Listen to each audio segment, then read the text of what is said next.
pleased to call this hearing to order.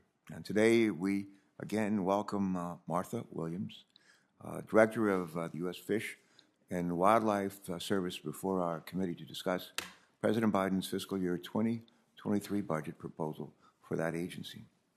We know, good morning, we know that budgets are a reflection of priorities. The President's most recent budget request includes nearly $2 billion for the Fish and Wildlife Service, nearly $2 billion for the Fish and Wildlife Service, a much-needed funding increase that will go a long way to further the service's mission of conserving, protecting, and enhancing our nation's wildlife and our habitats.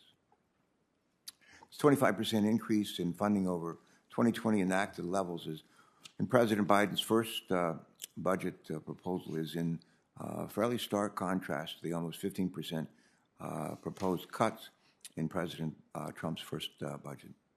Providing the agency with more secure and robust funding is, in my judgment, certainly justified.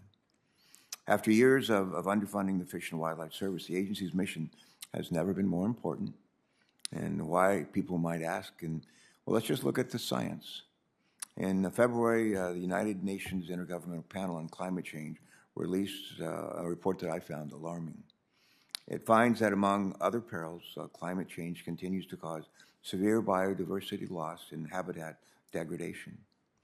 We're told that this trend is only going to worsen as climate change intensifies and its impact puts greater stress on habitats and on the species that call them home.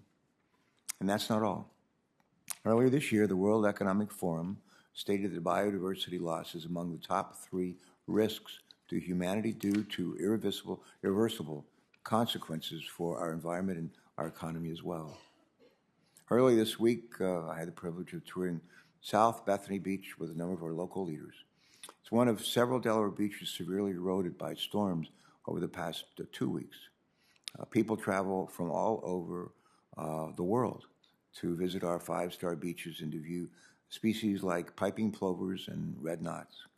Fish and Wildlife Service plays a critical role in preserving these versatile habitats. To that end, the President's latest budget proposes nearly $600 million for the National Wildlife Refuge system. That's about a $79 million increase compared to fiscal year 2022 levels, after several years of relatively flat funding. This system consists of, this is interesting to me and I hope to others as well, the system consists of 568 refuges, 568 refuges. There's at least one in every state and territory. Together, they provide habitat for more than 280 threatened and endangered species. And Delaware is fortunate to boast 2 national wildlife refuges. One is called Bombay Hook, and the other is called Prime Hook, right along the Delaware Bay, which are internationally recognized as premier birding locations. We're grateful that the President's budget prioritizes stewardship of these public lands and others. In addition to including robust funding for the National Wildlife Refuge system, President Biden's budget prioritized species conservation. His budget proposes $356 million for its Ecological Service program to conserve imperiled species, an increase of approximately 25% over fiscal year 2022 enacted levels. The Fish and Wildlife Service would utilize this funding in close partnership with private landowners, states and tribes, and nonprofit organizations and other federal agencies. The service would also use this funding to improve its efficiency in reviewing and permitting infrastructure projects, an outcome I know we all support. And while this request represents a healthy increase over fiscal year 2022 enacted levels for recovering threatened and endangered species, we must also acknowledge the decades of chronically underfunding the Endangered Species Act. The Fish and Wildlife Service has a backlog of approximately $49 billion in recovery activities for threatened and endangered species. This is likely not a problem that the Congress can fix through the annual appropriations process. My hope is that our committee can continue to seek out solutions to address this backlog over time. The President's budget also reflects the urgency of addressing climate change and transitioning to a clean energy or cleaner energy future, while also protecting wildlife. It calls for nearly $28 million for activities associated with energy development, including $8 million to support the expeditious review and permitting of clean energy projects. This investment is critical to ensuring that our clean energy projects move forward in a way that minimizes the impacts on wildlife. When it comes to meeting the President's all-of-government climate goals, I'm also pleased to see that this budget includes more than $16 million to assist in transitioning the Fish and Wildlife Services vehicle fleet to zero emissions, not overnight, but by 2035. Lastly, I also want to express my strong support for the budget's inclusion of the Fish and Wildlife Services Science Applications Program. The request of more than $57 million for this non-regulatory program would support the continued development of plans with partners to conserve landscapes and species across our nation. We look forward this morning to hearing more from Director Williams on how the President's 2023 budget would support the work she is overseeing with the help of her team at Fish and Wildlife Services. And before we do that, before we hear from you, Ms. Williams, would like to hear from our ranking member, Senator Capito, for any comments that you'd like to make. Senator Capito. Yes, thank you, Mr. Chairman, and thank you, Director Williams, for being here with us today and your recent visit to West Virginia and future visit, we hope. I appreciate you coming before the committee today. This hearing is particularly important as the committee continues to oversee the implementation of the IIJA.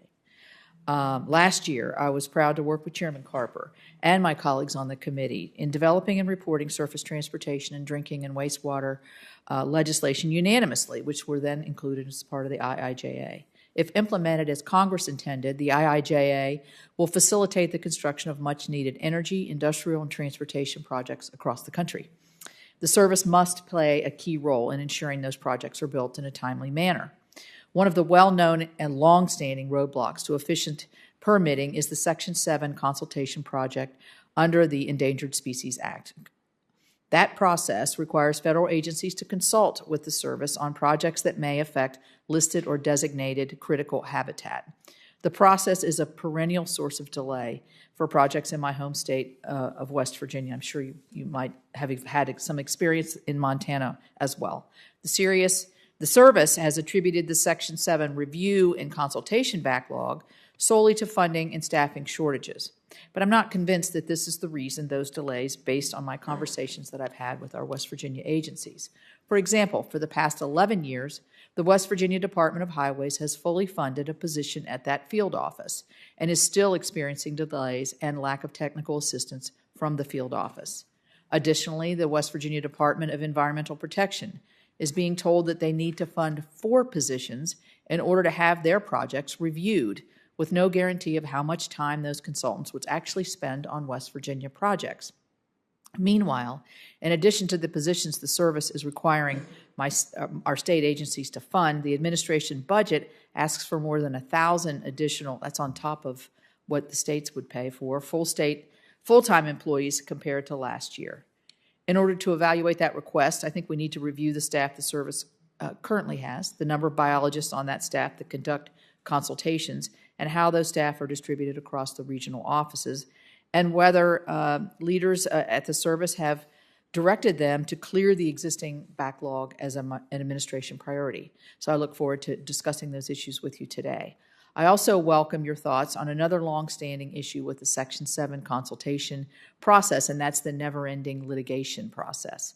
For example, the Mountain Valley Pipeline now has had 2 rounds of biological opinions stayed or remanded by the Fourth Circuit. If we're going to build natural gas and hydrogen pipeline infrastructure to lower energy prices for our citizens, particularly those in the Northeast, and support our allies as they delink their fuel supplies from Russia and China, we must have a consultation process that works and biological opinions that stand up in court. Working with you, Director Williams, I hope we can identify efficiency improvements to that process and ways to make those documents stronger from attacks.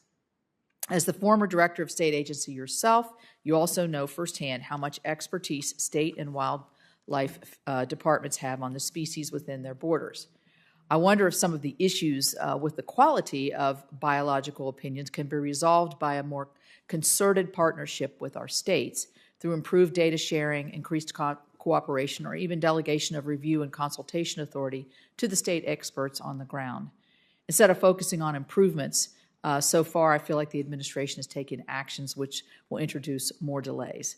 I raised this issue last week with CEQ Chair Brenda Mallory at last week's hearing. The Biden administration changes to the regulations of NEPA, the Migratory Bird Treaty Act, and the Endangered Species Acts will make it harder to permit and build infrastructure, including those authorized in the IIJA. An issue that particularly impacts West Virginia is the service's decision to uplist the northern long-eared bat from threatened to endangered. In the listing redesignation, the service admits that bat populations are declining due to effects separate and apart from development of infrastructure like roads and transmission, namely an invasive communicable disease known as white nose syndrome. You're obviously very familiar with this, that is spread among the bats primarily when they hibernate in caves. That means that broad restrictions to development across large swaths of the country intended to protect the bats as a result of their endangered listing will not meaningfully help mitigate or prevent the disease in the animals, while the endangered label on the bat will not help its future unless the service provides states and project sponsors alternative pathways to mitigating white nose syndrome. This decision will have far-reaching implications on our ability as a state to move forward with critical projects that will afford West Virginia economic opportunities. I suggest we work together on a better path that actually protects species as well as American livelihoods, and I thank you, Mr. Chair, for the opportunity. Great to see you here. Right, great to sit here next to you. And we want to again welcome our witness to today. How long have you been in this post now? How many months has it been? I haven't been counting, Chairman Carper, but I've been in the post since the beginning of this administration, but I was confirmed, thanks to this committee, in your work, I was confirmed, I believe, in February. All right, thank you. So formally in the post since February. All right. Well, we're glad you're here today, and I look forward to this hearing very much. Just by way of introduction, as a reminder, prior to her leadership role at the Fish and Wildlife Services, Ms. Williams served as the director of, so we heard already from ranking member of the Montana Department of Fish, Wildlife, and Parks. And again, we're happy to see you again. Please proceed with your statement, and we look forward to asking some questions and hearing your responses. Thanks so much. Please proceed. Thank you, Chairman Carper. Good morning, Chairman Carper, Ranking Member Capito, and members of the committee. I'm Martha Williams, Director of the U.S. Fish and Wildlife Service. Thank you for the opportunity to testify on the service's fiscal year 2023 budget request. The service collaborates with partners across the country and around the globe to fulfill our mission of working with others to conserve, protect, and enhance fish, wildlife, plants, and their habitats for the continuing benefit of the American people. The service's mission emphasizes the importance of partnership.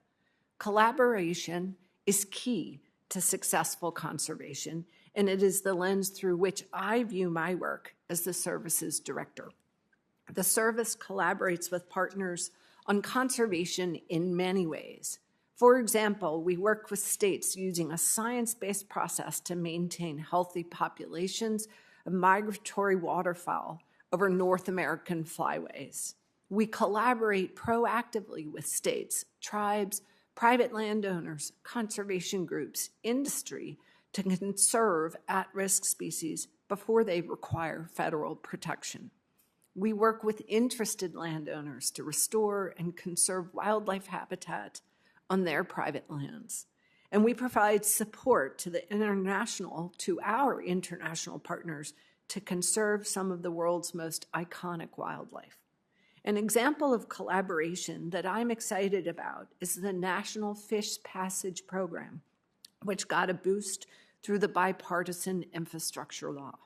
We work with local communities on a voluntary basis on hundreds of projects to remove fish passage barriers and restore natural functions to rivers and streams. The positive effects of this work are immediate and increase with time, and they benefit fish populations, ecosystems, local communities, and the economy. These are just some examples of how the Fish and Wildlife Service employees work every day in every state and in territories with our partners to do great things for the American people. The administration is proposing a budget of $2 billion to fund the service's resource management and conservation programs, an increase of $326 million. The budget proposal makes important investments to restore and enhance our workforce and our capacity to be proactive and to work with partners. I will touch on some of those investments here.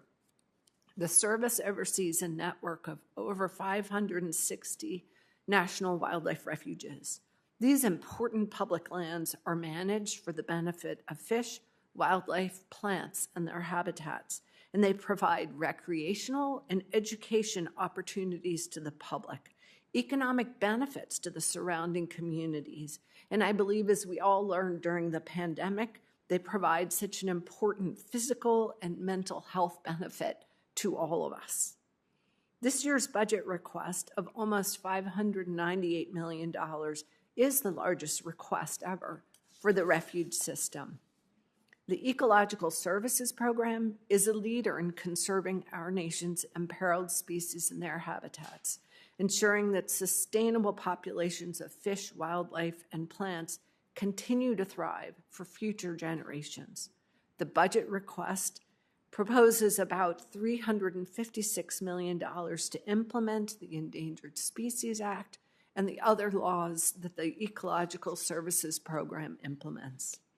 The budget supports the administration's efforts to responsibly site, permit, and deploy priority infrastructure projects, with an increase of almost $41 million for planning and consultation.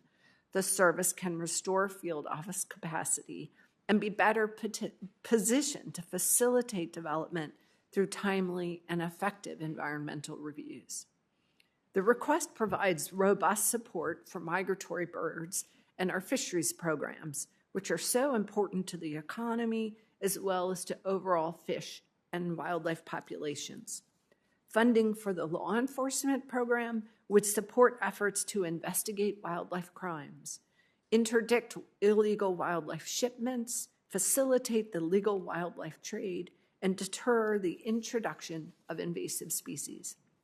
The request also supports adaptive science work, landscape-level conservation, invasive species control, international conservation, and preventing the spread of zoonotic disease. Finally, the request also includes a legislative proposal known as the Resource Protection Act.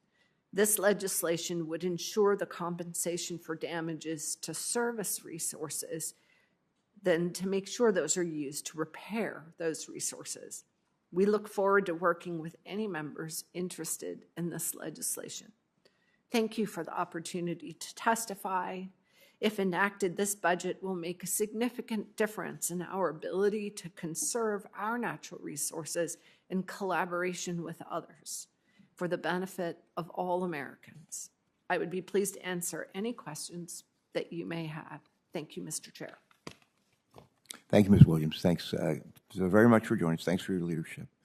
I'm pleased that the 2023 budget request includes an increase of a little more than 20% over the fiscal year 2022 enacted level for the implementation of the Endangered Species Act. And when the Endangered Species Act is adequately funded, it works. Unfortunately, though, the Fish and Wildlife Service has not received sufficient funding, not just for years, but for decades, leaving stakeholders frustrated and many of our nation's most imperiled species vulnerable to extinction. Over 1,500 species are currently listed, and the Fish and Wildlife Service estimates the cost of necessary recovery actions at $49 billion. That's billion with a B. Question: would you expand for us, please, this morning on the challenges associated with chronic underfunding of the Endangered Species Act? How is the Fish and Wildlife Service working to creatively address this backlog? Moreover, would you elaborate on why the 2023 proposed increase is so important for species recovery? Thank you, Chairman Carper, for your question and for your underlying support for recovering imperiled and endangered species. So I couldn't agree more with you that the Endangered Species Act has been a success and can work better when the Fish and Wildlife Service has the adequate capacity and resources to implement it to the best of its ability. What I would argue is with the chronic underfunding, the Fish and Wildlife Service has been on its back foot, and we've been on the defense with the Endangered Species Act. With this proposed budget, we will be able to be more proactive, more on our front foot, and to be able to emphasize the prevention, preventing the need to list species, being able to get to the backlog of listing proposals, and as you state, adequately invest in the recovery of those species that did need listing. So I look forward to, hopefully, I look forward to this increase, the $17 million increase in recovery specifically, to kickstart those recovery efforts, those specific actions that are already in recovery plans, that with the adequate resources, we can catalyze efforts to undertake those recovery efforts and make the Endangered Species Act's next 50 years even more successful. All right, thank you. The Fish and Wildlife Service is responsible, as you know, for working with other federal agencies to ensure that federal actions do not jeopardize imperiled species. The 2023 budget request before us today includes $152.8 million for agencies planning and for consultation activities to allow the service to undertake this responsibility and advance important infrastructure projects. Would you just elaborate for us today on why the 2023 budget request for planning and consultation activities is important to prevent bottlenecks in the environmental review process? This is a really important question. This is something, this issue that comes up again and again, as you know, and so I want us to dwell on this for a little bit. But if the service receives this funding, will it help you more expeditiously issue permits for infrastructure projects? Thank you again for that question, Chairman Carper. And I agree with you that this is a very important question, and it's a topic that I'm paying close attention to, as is all of the service. We are very aware of and appreciate the incredible benefits of infrastructure projects, specifically those under the bipartisan infrastructure law. At the same time, we recognize that we do not want to be the bottleneck, and we want to be able to conserve threatened and endangered species and also allow projects to move forward expeditiously. So I would say that the additional $40 million proposed in this budget for planning and consultation, we will use and be very careful that the capacity goes to those field offices and to those areas that need the capacity the most so that we can break through a backlog and address any bottlenecks. So I would answer that really I am thinking of, the service is thinking of this increased funding is allowing us to be more proactive, to be creative, and to be responsive. Thank you. Thank you. I'm sure we'll come back to this issue during the course of this hearing.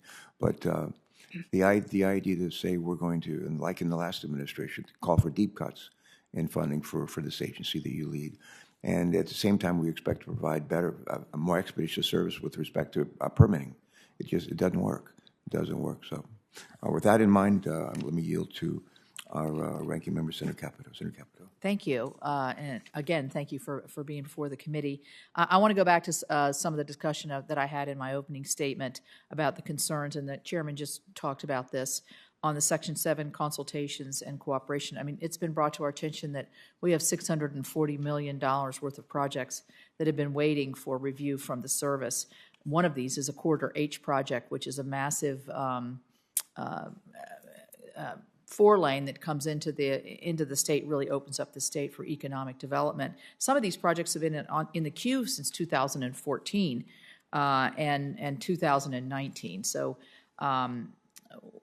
in response to this, the Fish and Wildlife had submitted to our DEP a one-page proposal that calls for, I think, kind of incredible demands, basically saying that for more than $500,000, the state of West Virginia could provide Fish and Wildlife with 4 FTEs whose GS pay scales only really cover half of what Fish and Wildlife is asking for, because this payment would escalate over 5 years to $800,000 a year, with increase of salaries of 8% and an assumption of 23 to 38% overhead.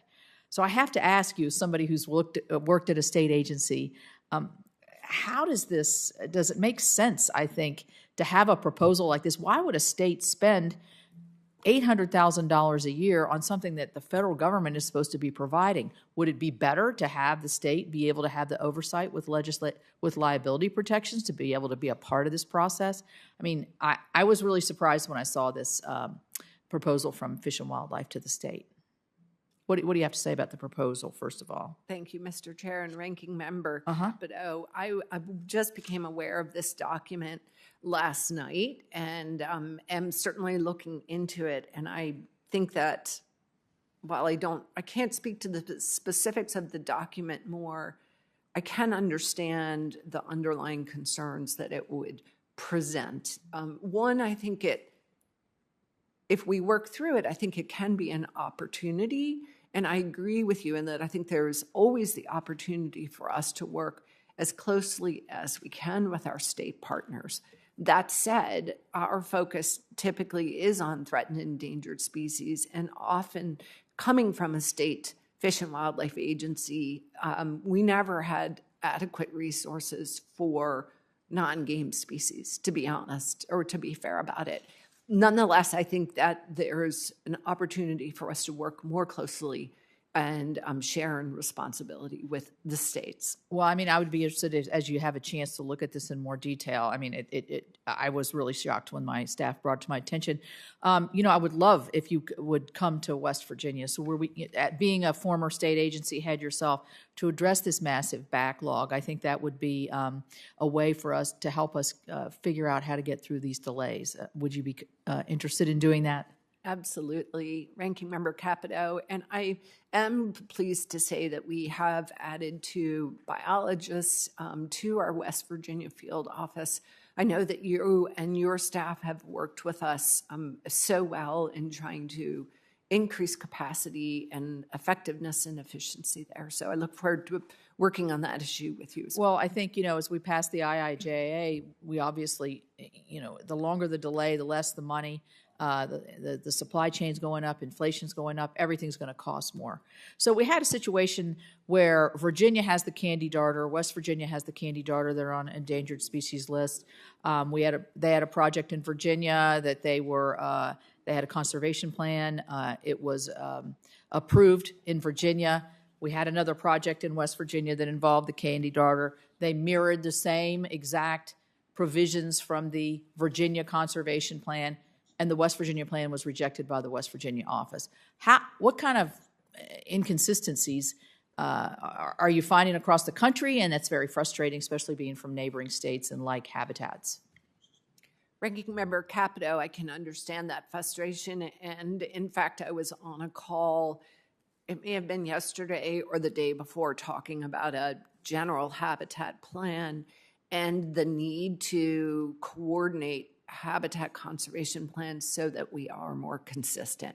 So I know there is interest in the service, and I will pursue this further where we are more consistent when we're talking about similar species, similar types of projects, and similar landscapes. I mean, if we're talking about delays and bureaucracies and shortages of resources that you've cited, seems to me that if you're dealing with the same species and relatively the same type of habitat, that mirroring this just makes total sense. And it certainly would save a lot of the Fish and Wildlife regional office or state offices a lot of time and energy so they could devote it to future projects. So thank you very much. Look forward to seeing you in West Virginia. Thank you. Thank you. You know, it's just a hop, skip, and a jump over there, and you've been there many times, I'm sure. Easy to get there. All right, Senator Cardin, please. Thank you, Mr. Chairman. Madam Director, welcome. Thank you for what you're doing. We appreciate it very much. I want to start by talking about the Chesapeake Bay. You're not going to be surprised to learn about that.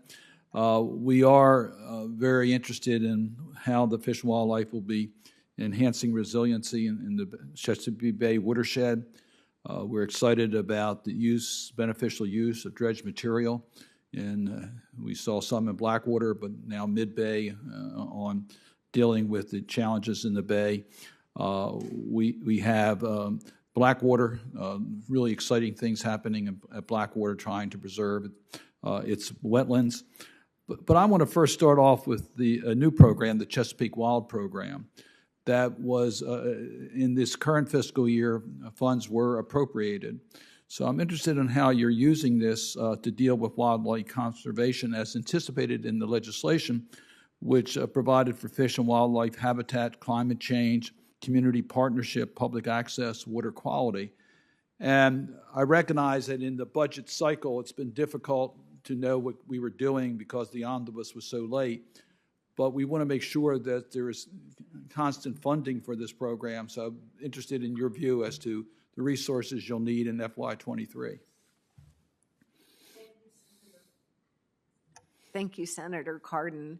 And I feel at home when I hear you pronounce water.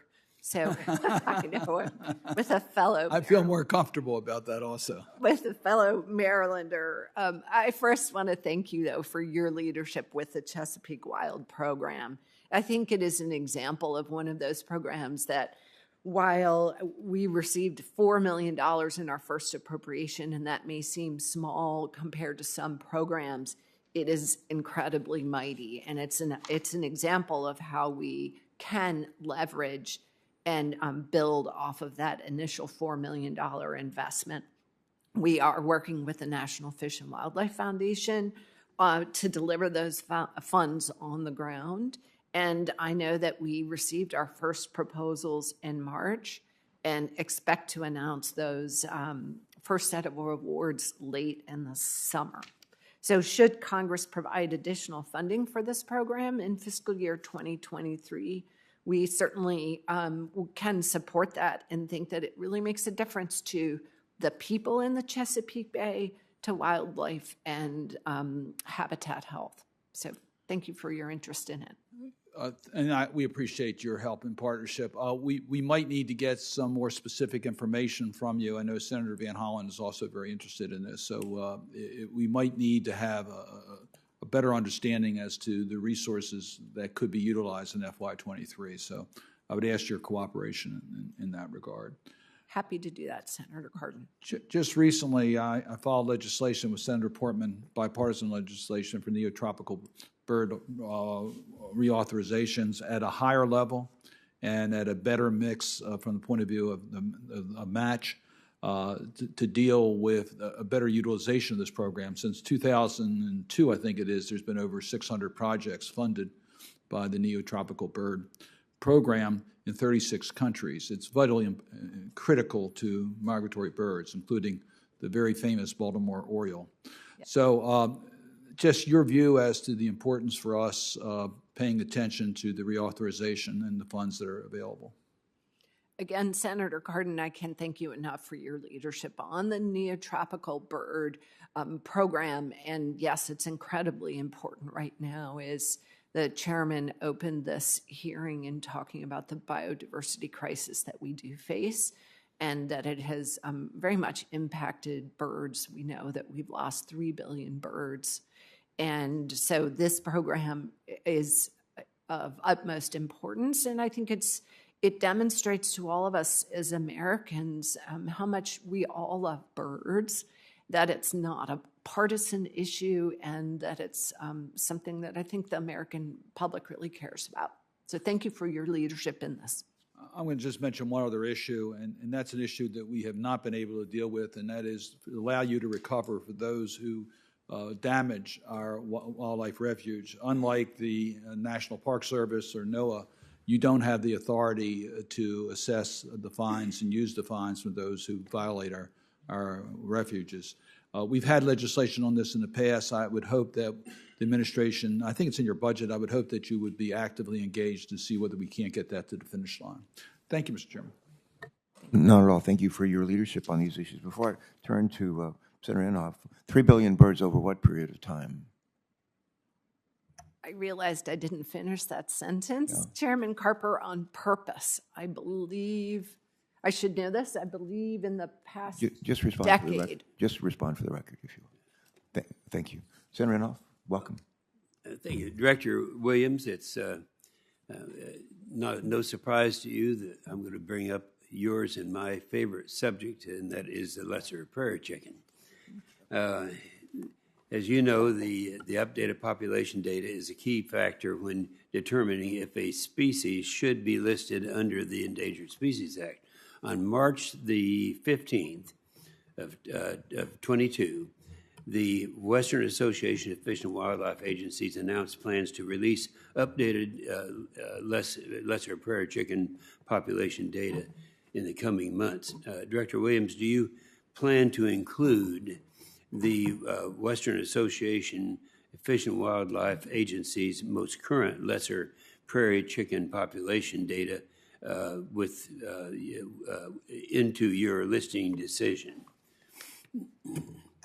Thank you, Senator Inhofe, for your continued interest on this issue, and I hope I get to visit with you about it more. I never get tired of those visits and in talking about all of the incredible voluntary efforts that are underway to conserve lesser prairie chicken. And I might add, successful efforts. Yes, many of them very successful. And in fact, as we are looking at lesser prairie chicken, and I believe as it was in the proposed rule, one of the reasons why there are two distinct population segments and why one is threatened and one is endangered is those recovery efforts and the restoration efforts that have been underway. Mm-hmm. But to answer your question, Senator Inhofe, I believe that indeed we did take into account those numbers, and the proposed rule, I think, shows our responses. So yes, we have taken robust public comment and we'll take those numbers into account. Well, and I appreciate that. Let me talk fast here to get my time effectively in where I want it, and that is the conservation practices have helped to nearly double the total lesser prairie chicken population size since 2013. Now that's pretty remarkable, and that's I'm sure something that would be on your plate of concern. In your response letter to my inquiries regarding your proposal to list the lesser prairie chicken under the Endangered Species Act, you made it clear it was not necessary to perform a policy for evaluation of conservation effort assessment. So, Director Williams, can you provide an update on your work with the Western Association of Fish and Wildlife Agencies to address conservation concerns with the candidate conservation agreement with assurances, considering you do not plan to perform this assessment? Mr. Chair and Senator Inhofe, when I first started in this position, because I had been a member of the Western Association of Fish and Wildlife Agencies, I was very careful not to have direct contact with WAFWA, if you will. So I need to look into the answer to your question more, and then I've been very careful to be at arm's length with WAFWA per se, but I do know that our staff, and especially Amy Luders, our regional director, has been very involved in the CCAA with the Western Association of Fish and Wildlife Agencies. Well, and I always enjoy the idea that we're doing something where the current information should be helpful to us. And when we look and we see that we have had that kind of a success over that period of time, not all of them have that. And so I look forward to keeping that on the table, but not waiting for another meeting to come along because of my interest in this issue. Okay? Thank you, Senator Inhofe, and thank you also to all those who've worked so hard in your state to conserve lesser prairie chicken. And successfully. Thank you so much. Thank you. All right, thank you, Senator Renoff. Senator Whitehouse, and then followed by Senator Kramer. And if she's able to return, Senator Ernst would be next. Senator Whitehouse. Welcome, Director Williams. Thank you for being here back in front of the committee. It's good to see you. I wanted to talk to you for a moment about zettajoules.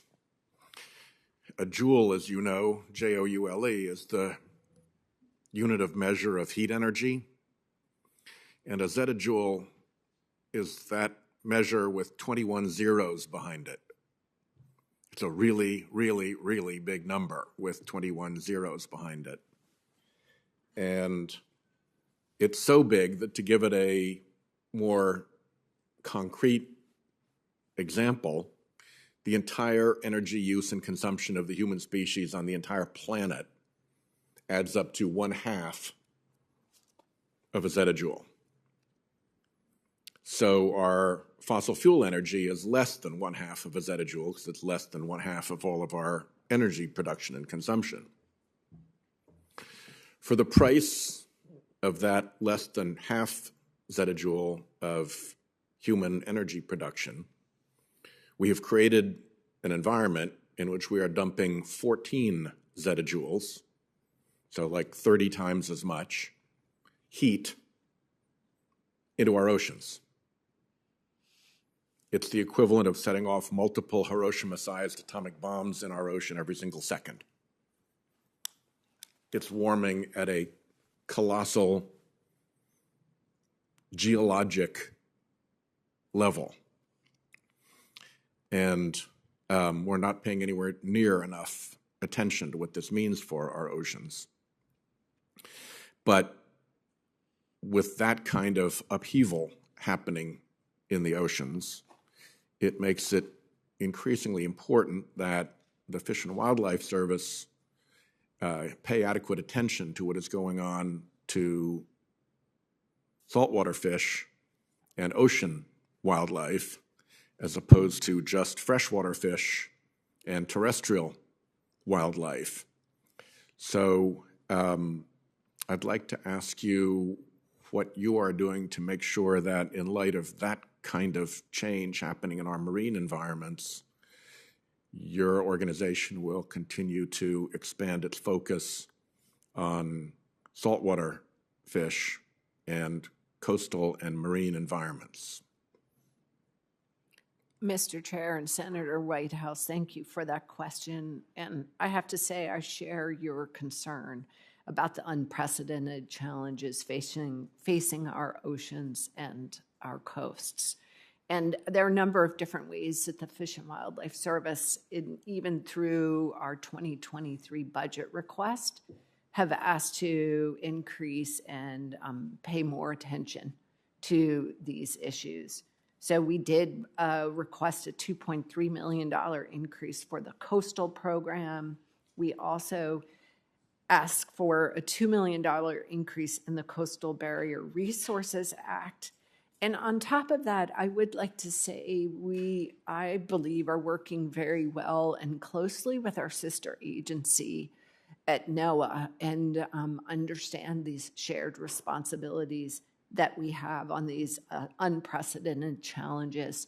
I would love to add to Senator Whitehouse that while we only flew in and out of your state, I was able to go to Connecticut with the secretary and see the benefit of restoration investment in salt water, in salt marshes, and to see the intricate balance that we need to address. So those are just some examples, Senator, of where the Fish and Wildlife Service can help. But I'm always happy to work with you and talk about what else we can do to support and address this unprecedented challenge that's before us. Good. Well, thank in you. Zettajoules. I think the daily temperature would probably be in the hundreds of degrees in our terrestrial states if it weren't for the ocean providing this enormous amount of cooling work that it's done to take some of the sharp edge off of the climate challenge. I think we're something like 90% of the excess heat that fossil fuels have generated for our planet have been actually absorbed by the ocean, so we don't experience them in the atmosphere. But the damage that causes to the oceans is profound, and it ought to send us a signal about the kind of damage we're doing to our planet by continuing to recklessly burn fossil fuels and creating these massive, massive upheavals in the basic operating systems upon which human life depends. Thank you. Next, our next colleague is Senator Kramer. He's going to be followed by Senator Padilla on WebEx. We've been joined by Senator Lummis. Welcome. And Senator Kramer, Casey, you're on. Thank you, Mr. Chairman. Thank you, Ms. Williams, for being here. Would it be safe to say that NEPA compliance is a really high priority for this administration, particularly for local communities, stakeholders, others to provide input on federal decisions? Mr. Chair, Senator Kramer, that's a fair question, and I would think yes. I think so too. Similarly, considering that the first administration priority that you referenced in your opening statement is America the Beautiful or 30 by 30, would you say that's also a high priority? Mr. Chair, Senator Kramer, yes, the America the Beautiful and the fundamental components of it and this collaborative community voluntary approach is very important. So does the administration plan on following the NEPA process for 30 by 30, for implementing it, carrying it out? Mr. Chair, Senator Kramer, I'm sure on specific projects that trigger NEPA, indeed, we will follow the law. No, this is one big executive order, 30 by 30. Why wouldn't that trigger NEPA when we're talking about tripling the protected acres in the United States? Wouldn't that be a pretty obvious trigger for a NEPA process or some sort of comprehensive review, programmatic review? Senator Kramer, that is certainly not within my purview at the Fish and Wildlife Service. I think that the NEPA really goes to Council on Environmental Quality, and I defer to their wise counsel. I just sent a letter to them, so I'll look forward to that. Thank you. It's signed by some other people in the room. As you know, since I came to Congress in 2013, I have heard from literally hundreds of North Dakota landowners that are encumbered with Fish and Wildlife Service waterfowl protection area easements. And their experience has been disastrous through Democratic administrations and Republican administrations alike, almost equally, I'd have to say, where they have had their private property rights trampled on, the service not living up to its contractual agreements, using confrontational enforcement methods like showing up armed with body armor on. And during both our private meeting and your nomination hearing, we've discussed the enforcement of WPA easements. And you stated that you would work with landowners to, quote, get this issue right. Since your nomination process, I've continued to work on the issue as well. I introduced legislation to prohibit the service from entering into a conservation easement of greater than 50 years. We want to give owners of existing easements the opportunity to renegotiate, renew, or even buy out their easement. My question to you then is, since you've been confirmed, what have you been doing to work on remedying my problem? Since I've translated it to your problem. Senator Kramer, I have been working diligently on this issue, as have many of our staff. We've put, I have somewhere here, I think over just many hours addressing this issue. What we have done, since I have talked to you, and I know that others in the administration also have gone to visit you, we have done a number of things. One, we're finalizing a service easement policy and handbook to address any of the past issues you may have identified with how we enforce our easements. For example, now we have only our refuge staff, not Office of Law Enforcement, go to meet with landowners. We are working through this handbook to make very clear how we want to administer these easements, which I think we do with many landowners. That it's very successful with many, although I understand your concerns. In addition to that, I think we have made progress in these pre-1976 mapping efforts, and I know that over 250 objections we have addressed, and we have changed many of those maps. And we have been pursuing, as you had worked on, this appeal policy that goes through 3 steps: the refuge, the regional director, and then to me. But I certainly am very committed to this issue and working with you on it, and want to address your concerns. Have you talked to any landowners affected by an appeal that's gotten to the director level, either previously or recently? And I'm just seriously in Senator Kramer, meaning have I met with them one-on-one? yes, or made a phone call or taken up an appeal personally? Because it does get to your level. Yes, Senator Kramer, once it goes through the refuge manager, the regional director, which many of them are addressed at those levels, the ones that do come to me, I have not picked up the phone nor have I been asked for meetings, but I'd be happy to work with you, and I'm happy to work with landowners.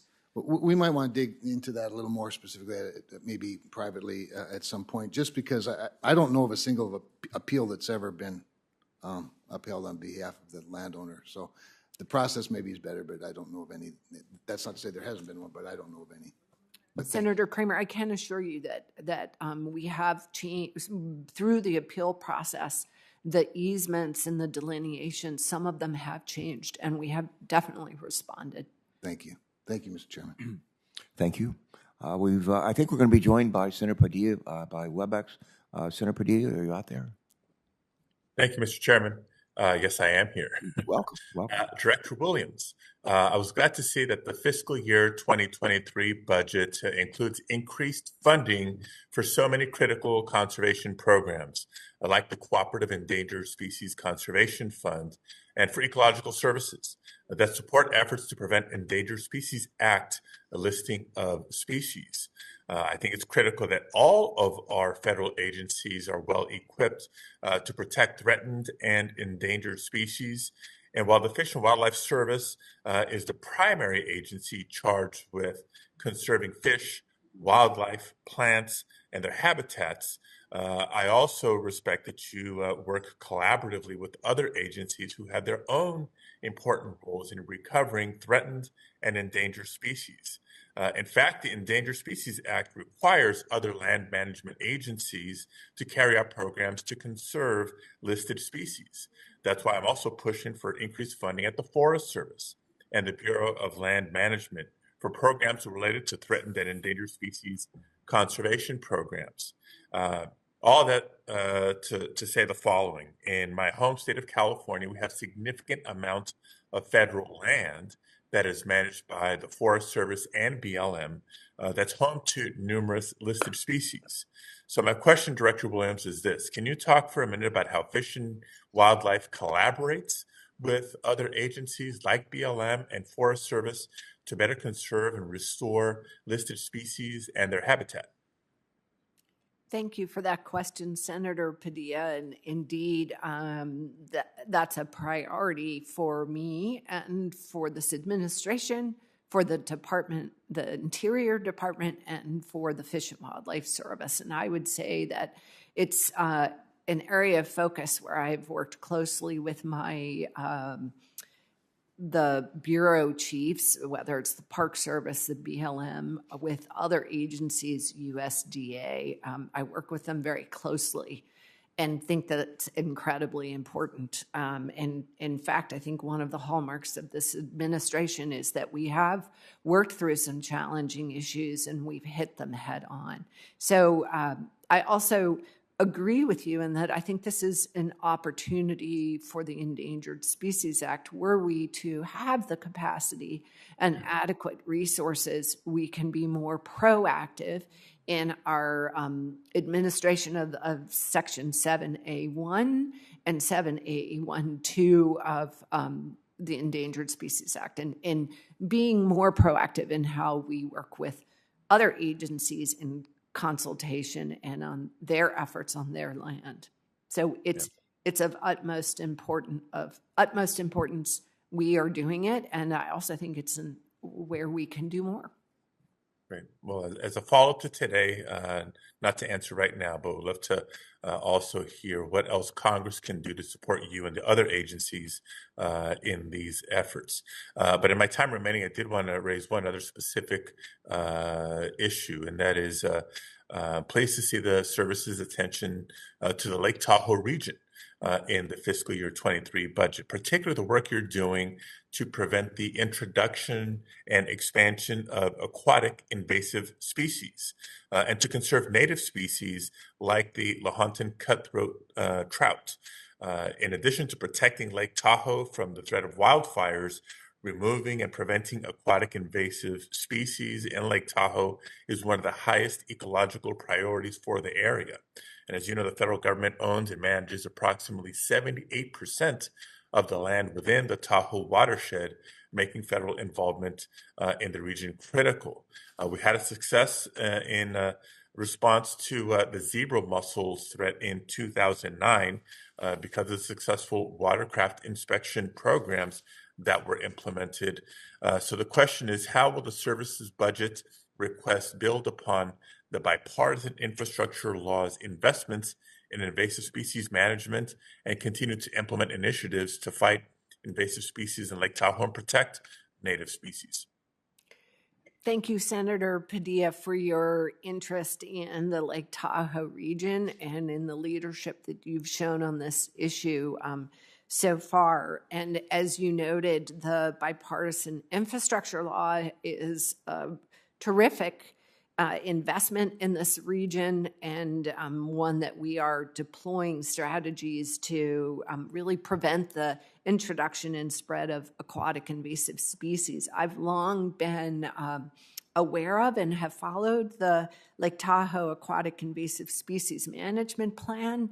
When I was in Montana, we closely followed the efforts that Lake Tahoe had undertaken to try to prevent invasive mussels there. So the bipartisan infrastructure law allows the Fish and Wildlife Service to really work and dig in and partner with our state and tribes in this area, especially for fiscal year 23. So I appreciate your leadership and think this is an important area and one where I think we can all, working together, make such a difference, especially in preventing the spread of invasive species.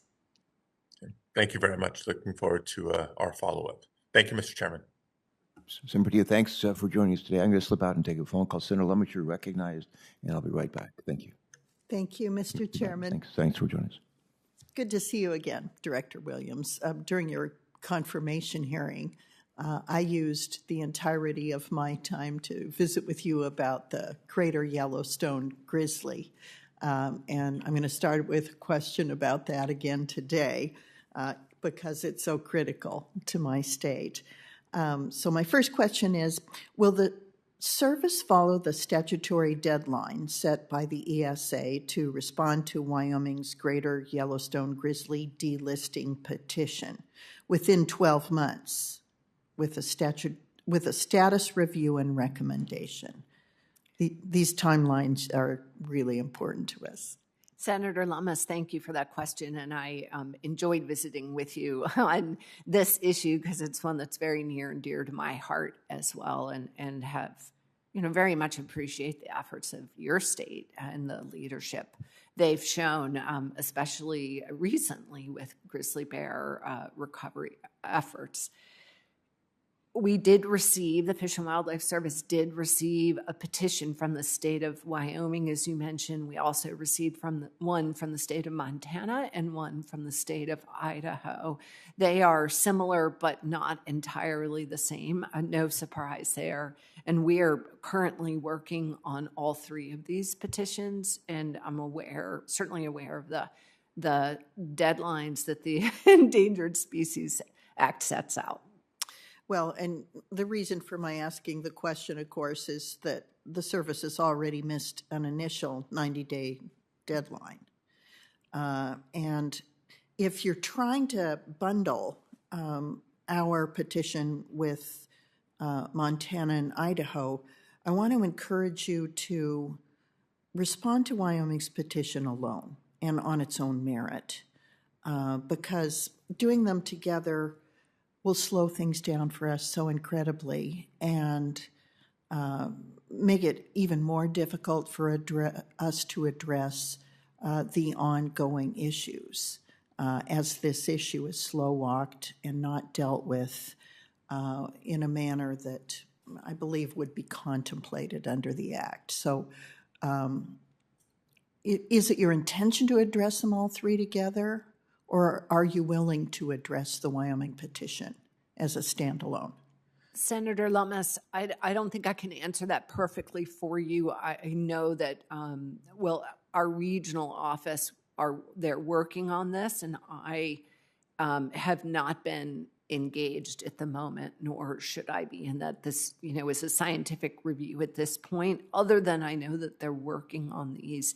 What I understand your request, and it's something that I will ask and I can go back and look at. And I understand your request also because I think the issues are somewhat similar in the three states, and yet they are distinct. And I think that as you look at the grizzly bear recovery amongst all three states in the lower 48, they are complicated and maybe different than just Wyoming's petition alone. So I hear your request and we'll look into it. Well, as you know, the geographic area, the geography around Yellowstone does tend to keep grizzly bears within certain areas that from which they do not stray. They don't. Sometimes they don't go into the other states adjacent, just because of simple geography. So please, I implore you to respond to Wyoming's petition alone and on its own merits. Okay, my next question is similar to Senator Kramer's, and that is people in Wyoming are concerned about this 30 by 30 plan.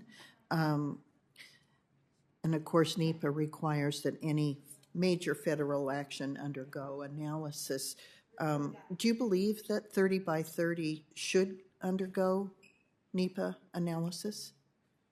Senator Lummis, as I answered to Senator Kramer, and I mean to be consistent, I think that is a question more for the Council on Environmental Quality than for me. But what I can say too is I view the America the Beautiful initiative, and if you look at its underlying principles, it sets out principles, it sets out a way of undertaking actions, and any specific actions that the Fish and Wildlife Service would undertake. As a result of it, I'm sure that trigger NEPA, we would do so. An example of what the Fish and Wildlife Service already did in the America the Beautiful, I think infuses or amplifies is our Partners for Fish and Wildlife work. So I don't think that America the Beautiful changes that work. It only, I think, amplifies and encourages a way of collaborative, locally led voluntary conservation. Mr. Chairman, can I have a quick follow-up? I know I'm running over. No, you're fine. Okay. It would be so helpful to the people I represent to have a legally cited explanation for why potentially changing the use of hundreds of millions of acres is not a major federal action. when an initiative is announced that is hugely consequential for the West, yet it doesn't have the normal framework that is used to have interaction and public input and dialogue in a state like mine that is half federal land, it's, it's scary. So how can we get something in writing? Should I ask CEQ? Am I asking the wrong person today? Senator Lummis, what I can answer is I would be more than happy to work with you and work with you in the state of Wyoming so that we can hear from people. We want to be transparent, and I'm, happy to address any concerns and opportunities that there are around us. So I'd be willing to work with you on this and in Wyoming specifically. Thanks, Director Williams. It's a thing that people fear in Wyoming, and you hate to see when you have this grandiose, aspirational program, America the Beautiful, and the American people are afraid of it. Then there's a disconnect that we need to resolve. So thank you very much, Mr. Chairman. I yield back. Thank you so much.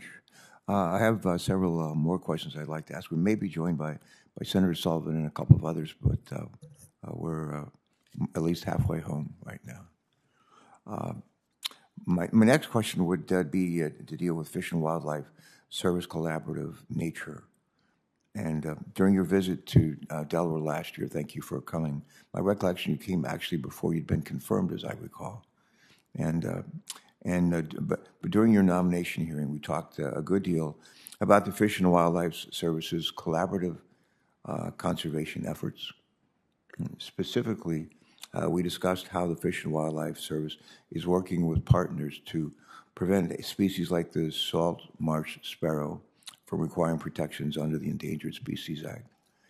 This is not the only way the service works collaboratively with partners as part of a team. As I like to say, teamwork makes the dream work. And I know the Fish and Wildlife Service under your leadership has embraced this mantra. Would you just elaborate for us on how the Fish and Wildlife Service is working collaboratively with a diverse suite of partners and how the 2023 budget request supports this important work? Thank you for that question, Senator Carper, and I think our shared interest in teamwork makes for dream work. It's exactly why I feel like I'm in this position right now, and thanks to your interest and leadership. So, yes, indeed, the Fish and Wildlife Service, we view our work across the board through this lens of partnership and collaborative work because it's the only way for us to achieve real conservation success. So the examples are myriad and are littered throughout the service and our programs, as it should be. So an example I think that I had mentioned earlier is our Fish Passage program and the investment in that program. Those are all of those projects. Every single one of them are a product of numerous partnerships, leveraging money and using the Fish and Wildlife Service engineering technical expertise and planning to support a community and projects. I can think of our Partners for Fish and Wildlife program, which is all about collaborative work. I can think about visiting with you to Prime Hook and our coastal program, and our migratory bird program, our international program, our law enforcement even. Really, every program that we have is infused with this desire to be collaborative and to leverage the resources available to deliver conservation on the ground.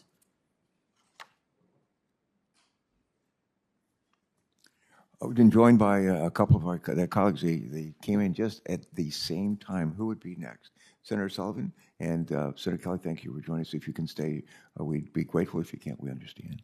Senator Sullivan, are you ready? You're always. I'll defer to my colleague from Arizona if he wants to go. I know he's, All right. he's always a very busy man. Well, thank you. And thank you, Mr. Chairman. Sure. And Ms. Williams, thank you for being here today. Got a question about the Mexican gray wolf listing here. So last week, the Forest Service, the service finally finalized revisions to the management regulations for the Mexican gray wolf in Arizona and in New Mexico. And as you probably know, the revised management plan has left some ranchers and some landowners concerned that this could lead protected wolf populations to grow significantly. Yet others have raised concerns that the protections have not gone far enough. So, Ms. Williams, what can you share about the process the FWS undertook to update the Mexican gray wolf management regulations? And in particular, can you discuss how the FWS engaged with animal protection advocates and ranchers in making the new determination? Senator Kelly, thank you for that question, and I can appreciate it's a topic that is top of mind in your state and in New Mexico. And I work with, I think of our team working on Mexican gray wolves, or Mexican wolves are really terrific, and they are so committed to what they do.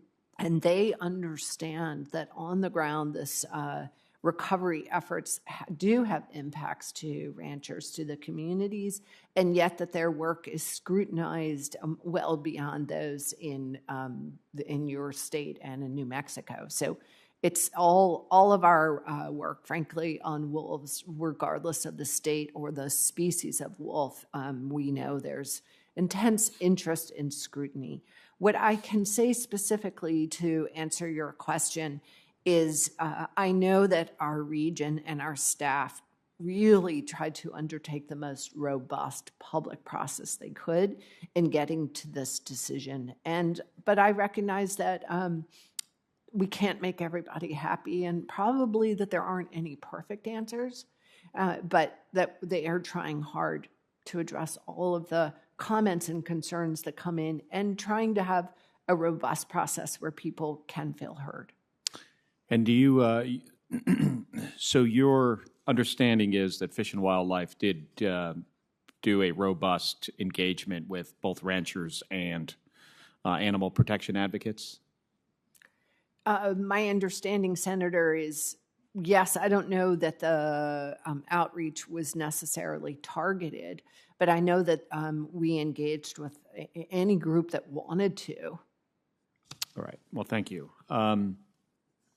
Got a couple more minutes here. So, Ms. Williams, I understand that in February, the Fish and Wildlife Service began settlement proceedings in attempt to resolve litigation related to regulatory actions taken by the Fish and Wildlife Service to open up some federal refuges to hunting and fishing. Understanding that there is ongoing litigation, is there anything you can share about why Fish and Wildlife entered into these settlement discussions and what you hope to see as an outcome? Senator Kelly, thank you for that question. And this is an issue that I'm happy to address and is also top of mind. I first just want to say that the Fish and Wildlife, this administration, the department, the Fish and Wildlife Service, and me as a hunter and angler myself, we are absolutely committed to providing hunting and angling opportunities on our National Wildlife Refuge. That commitment has not changed. What did come in is that we are keeping abreast of the science that does demonstrate the impacts of lead on the environment, to wildlife, and to people. And then we were sued on increased opportunities and did enter into discussions. What I can say is that we have not made a decision going forward on how we use public opportunities and lead ammunition and tackle. We already at the service do not use lead ammunition and tackle in our own management activities. So really this is talking about waterfowl already don't use lead ammunition. This is talking about those opportunities for hunting and fishing outside of management activities and waterfowl hunting. So anything that we might do in the future to address use of lead on refuges, we would do in a public fashion and would also consult with you. So it's something that we are thinking about. We know the science demonstrates a need to address. At the same time, we will look into this and address it in a collaborative and public fashion. Thank you, Ms. Williams, and thank you, Mr. Chairman. Senator Kelly, I know you got a busy morning. Thanks for making time to join us for this hearing. Senator Sullivan, good to see you. Thank you, Mr. Just Chairman. admiring that tie you're wearing. Yeah, no. So natty today. You too. It's my Navy tie. So, Director Williams, thank you. Thanks for visiting Alaska. I'm going to ask you about your trip. Did you make it to the North Slope, by the way, with Secretary Holland? You were in those meetings too? Yes, Senator Sullivan. And I've been to Alaska before, but I do have to say it was an incredible trip, and I'm very grateful to have gotten up to Uktiavik. Good. Well, I'm grateful too. I really am grateful that you got out there. I know I had staff up there. Unfortunately, I couldn't make that. I want to talk about Willow, which I'm sure you heard about. You might remember you and I talked a lot about it during the your confirmation process. It's an energy project that's literally been permitted since back to the Clinton years. Not really controversial. Obama administration permitted it. Trump administration finalized it. Now with the need for more energy, particularly given the Russian invasion of Ukraine and the impacts on our country, there has been a commitment directly actually from President Biden to me and Senator Murkowski when I addressed this issue in the Oval Office with him last year around this time. It's got full support of the community in Utqiagvik, as you know, AFN, Alaska Federation of Natives. I mean, this is as widespread support as possible. All the unions, national unions, have weighed in, and the commitment that I was understood very recently, a senior Biden administration official said they're going to make this supplemental EIS by the end of this quarter. That's still on time. But you guys actually have a role to play on the biological opinion, the BIOP. And, not under you, but Fish and Wildlife Service is infamous for using its entire statutory limit deadline for slow-rolling BLM on some of these issues. I'm not saying you've done it, but that's a history. Can you commit to me that the Fish and Wildlife Service will not use any stall tactics to further delay the Willow project? These are hardworking men and women in my state. This project will create thousands of jobs. We've already missed 3 construction seasons. The reason for this commitment by the end of this quarter from the president and his team is to make sure we don't miss another construction season. People need to work. Can I get your commitment on that BIOP? I know you're tracking it closely. Senator Sullivan, first, I just want to thank you for your home state hosting us and in such a warm, welcoming fashion. Great people. That's why I get angry in this committee, because unfortunately, a lot of the Biden administration officials and decisions are crushing my great people. But I'm glad you saw them. They're wonderful. Utqiagvik, as you saw, is very pro-resource development. I was shocked by Deb Haaland's record of decision 72 hours after she got back from Utqiagvik saying the people wanted to shut down NPRA. Don't even get me going on that. But yeah, they're great people. I'm glad you agree. So, Senator Sullivan, yes, I would never expect the Fish and Wildlife Service to slow walk anything. I know that we are a cooperating agency with BLM on this project. Right, but you can delay it if we don't get the BIOP decision in a timely fashion. I can commit to the Fish and Wildlife Service working expeditiously and always within the law and the consultation here, and I hear you and understand its importance. Great. It's not just important to me. The President of the United States made a commitment to me and Senator Murkowski and our late, great departed Congressman Don Young. So it's important to us, important to all the unions, important to the Native people. President's commitment is on the line, right? Integrity of the President of the United States directly, not one of his staffers, not one of his cabinet members, the President. So I hope we can all commit to that. Let me just ask you here, I'm going to put a picture up. It's you, actually. You remember that? That's at Cold Bay. I'll show the chairman. Now, that relates, and that's Deb Holland. That's Director Williams right there. That's obviously... Is she about to go for a dip? I mean, Mr. Chairman, if it's okay, I'm going to go a little long on this question, but it's a really important question, if you don't mind. Director Williams, that's you at Cold Bay, and you're going up that ladder. Now, you know the issue I'm going to raise. This is the very important issue, again, of the King Cove Road, which, again, has taken on gigantic symbolism in my state. Again, Native people being harmed by their own federal government. There's been 157 medevacs in the 8 years since Sally Jewell coldly rejected the 11-mile single-lane gravel road that King Cove and the Native community there has been trying to get done for 30 years. 18 deaths have been associated with the lack of land access, 18, which is why in a hearing I held on the Commerce Committee in 2017 when I chaired the Oceans and Fisheries Subcommittee, the Commandant of the Coast Guard said, I cannot foot stamp loudly enough of the critical need for this 11-mile stretch of road to provide the lifeline that this community needs for their life. This is the Commandant. As you know, their brave men and women of the Coast Guard have to fly those very dangerous missions. So that picture depicts you climbing the ladder at the Cold Bay dock.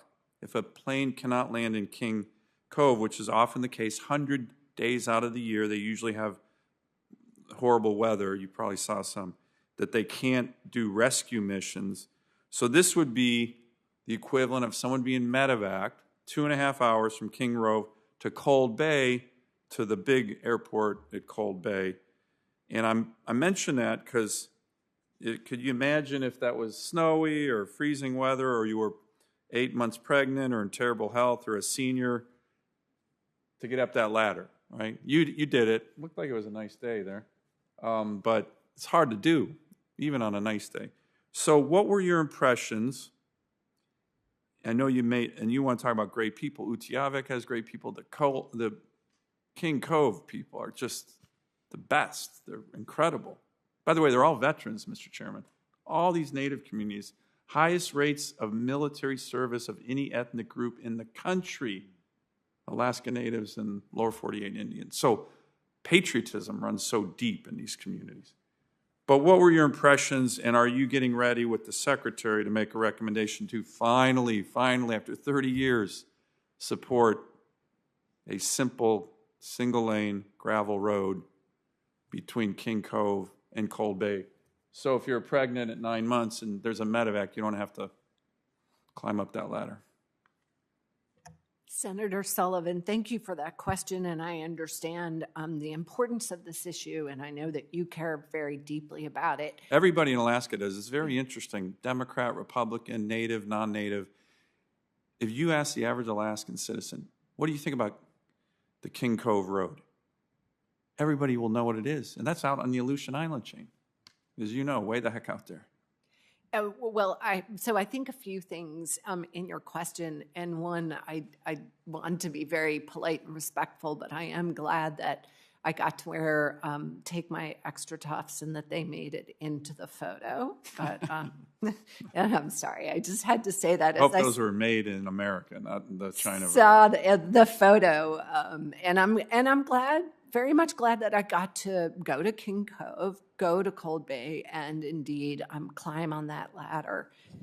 So a couple of thoughts. One, yes, the value of going to the community and hearing from the community. And I would add the value for me personally and for the service and going there with this Secretary of the Interior and listening with her and trying to listen in new ways, and also to see a community, just how moving it was for them to see a Native American Secretary of the Interior for the first time.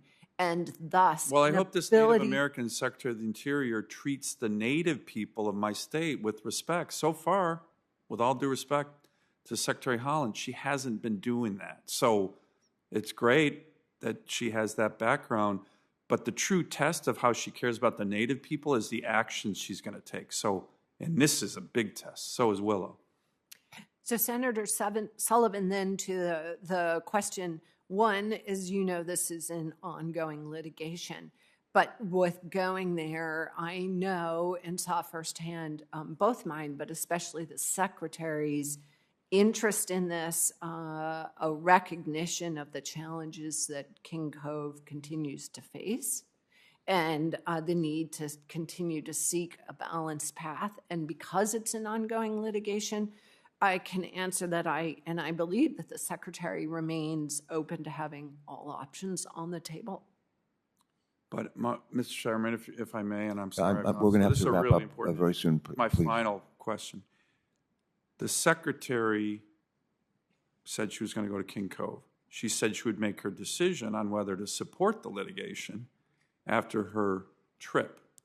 Trip took way too long, in my view, but she finally made it out there. And again, I appreciate you going to. So I hope you're not using the excuse of ongoing litigation to not make a decision on whether you support the road in the litigation. That was the whole purpose of her trip. Senator Sullivan, I think I'm answering you sincerely in saying that the Secretary remains open or wants to have all options on the table. Okay. Thank you, Mr. Chairman. And Director Williams, thanks again for going to Alaska. I really appreciate it. All right. I have maybe one or two other quick questions, and then we'll let you go. The Lacey Act in interstate commerce in injurious species is what I want to ask about. The Fish and Wildlife Service has, as you know, has authority under the Lacey Act to prohibit the importation and some transport of certain types of wildlife that may be injurious to humans. This authority is important to protect our nation from high-risk species that may cause harm to us and to other creatures.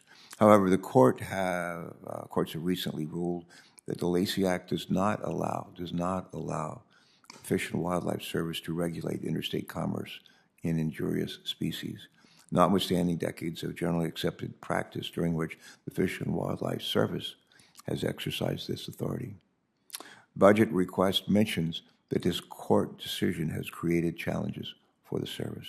My question, could you elaborate for us a bit on why it is important for the Fish and Wildlife Service to regulate interstate commerce with respect to injurious species? Is there anything else you might like to share with our committee today about how the 2023 budget would enable the service to effectively implement the Lacey Act?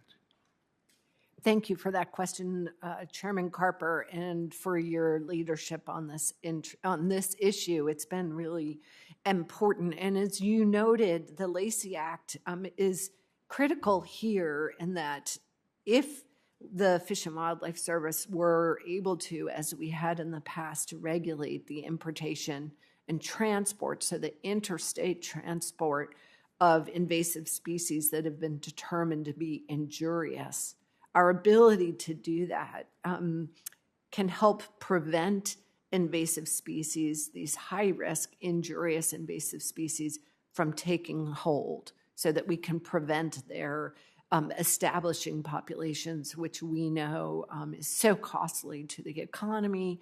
It's costly to ecological services of other species. And it's really something that, were we able to take these preventive measures, it benefits the American people. And I can think of examples, in the Great Lakes of invasive species there and across the country. So the ability through this budget request to address invasive species that are determined to be injurious. Really, an ounce of prevention prevents a pound of pain. All right. Last question. I was reminded of this on a recent visit with one of our 2 national wildlife refuges about the importance of volunteers at our refuges in Delaware and across the country. But the National Wildlife Refuges are the crown jewel of our nation's network of public lands. And I visit our 2 refuges in Delaware actually fairly regularly. And in fact, I visited Bombay Hook National Wildlife Refuge just last month. And I know that you've enjoyed visiting our refuges, and among many others as well. Thankfully, every state, as I said earlier, every state or territory has national wildlife, at least one national wildlife refuge, and some more than one. Thankfully, every state has national wildlife refuges that provide important habitat and recreation opportunities for all Americans. I talked to people during the course of the pandemic over the last year and a half, and talked about being cooped up at home and not able to do anything, not being able to recreate. And I asked them, do you have any state parks? Well, yes, they do. Well, do you have any national parks? Well, maybe 1 or 2. Do you have any national wildlife refuges? There's no reason to be cooped up at home. Have these great places to go and to be exposed, to be on the outside, on the outdoors, and to see beautiful vistas and to learn a lot. And I hope more people continue to take advantage of those opportunities. But I'm glad that the 2023 budget request prioritizes the stewardship of our refuges. But given the fiscal constraint, it is important to leverage our federal investment. And that's why Senator Capito and I introduced the Keep America's Refuges Operational Act last week to reauthorize appropriations for the National Wildlife Refuge System Volunteer Program. My question is, would you speak for us to the importance of the National Wildlife Refuge System Volunteer Program and how it leverages federal investments to help keep our refuge system operational? Thank you, Chairman Carper and Ranking Member Capito, for your leadership in introducing the Keep America's Refuges Operational Act. And as you say, I mean, our National Wildlife Refuge System is a gem, and it's so important to so many Americans and to the fish and wildlife and habitat that it conserves for future generations. But the Fish and Wildlife Service, we wouldn't be able to operate our refuge system the way we do now without the incredible dedication and support of volunteers. As an example, in fiscal year 21, volunteers contributed nearly 650,000 hours of their time in support of the refuge. And during the pandemic, where, as you noted, the refuges were just so important to our physical and emotional well-being. So that's just the support of our volunteers. It's equivalent to almost 318 full-time refuge employees. So my heart goes out to them in appreciation and in your leadership and support for these volunteers. They're just critical to this gem for the American public. All right, thank you. Thanks for that response. And I would just say to all the people across our country, including in Delaware, who are volunteers, our thanks to each of you. Before we wrap, and we're starting voting, I think, right now. Before we wrap, I just want to give you an opportunity to maybe make a closing comment, and then I'll have a short statement I'll make. But anything else you'd like to mention? Chairman Carper, I just want to thank you for this opportunity and to emphasize that the fiscal year budget request for 2023 really invests in the delivery of conservation in this country and builds on much needed capacity and resources for the Fish and Wildlife Service to really fulfill our mission and working with others to conserve, protect, and enhance these resources that are so near and dear to Americans. So thank you for the opportunity and for believing in our mission as we do as well. I think, well, thank you for that. Closing, I want to thank you on behalf of our committee for your presence today. I think over half our members have been able to come. There's a lot going on in the Senate today in committees. We all serve on a number of committees, as you know. So grateful to our colleagues who are able to join us here. We're grateful to your service to our country at a time when we face both great conservation challenges, but also they come with great opportunities. Before we adjourn, a little bit of housekeeping, and I want to ask unanimous consent to submit for the record a variety of materials that relate to today's budget hearing. And people say to me, what is one of my favorite things about in the U.S., and I love asking unanimous consent requests when I'm the only one in the room, because there's nobody else to object. And so I make that unanimous consent request, knowing that no one will object, so ordered. Let's see.